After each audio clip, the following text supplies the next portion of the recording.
And then you're going to have that vulnerability around relationships. It's just going to make you more vulnerable. You're going to feel a little bit more, did I do something? Or why isn't the relationship working? What's going on?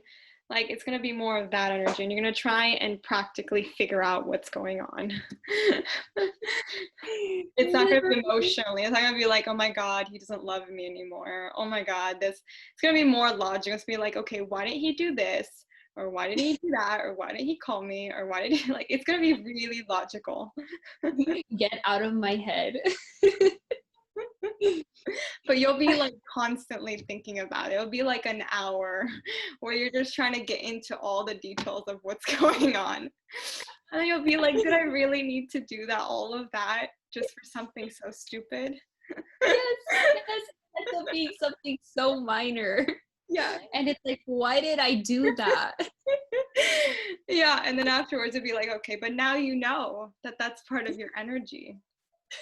And this is only going to happen in relationships. It's going to be mostly in relationships.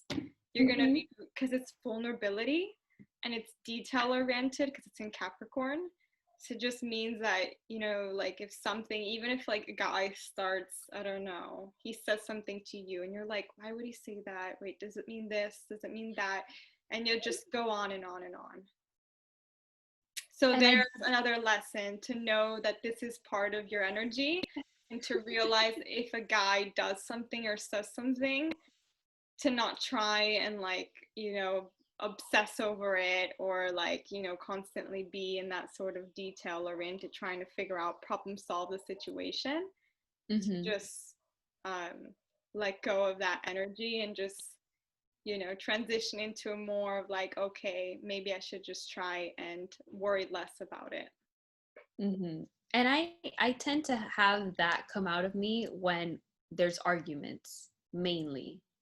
It's I do see it when things are normal. Maybe he might say something and I might overthink it, but when it comes to arguing, I'm always the first one, like, I need to know what happened. I need to know. Moon gets triggered because it's your moon. Yes. Did you notice that? Yes, well, now I'm noticing that. Like, it's when you fight, it's when you get into conflict, it's when you're in a vulnerable state. That's when your moon gets triggered, and that's when your Capricorn gets triggered, because your moon is in Capricorn. And so how does the Capricorn solve a problem? He like gets into all these practical solving sort of mentality. And it's all so clear to me now. Everything that you have told me, it's all so clear to me. And this is exactly why I was looking forward to speaking with you, because it just makes sense. Like, it makes sense. I'm sitting here, I'm like, I need to stop doing that. Yes.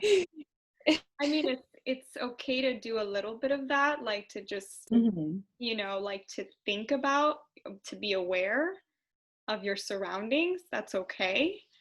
But it's almost as if it's done in a vulnerable way, almost as if like it's done more in a more of a sensitivity around it, almost as if you'll obsess over something that's very little.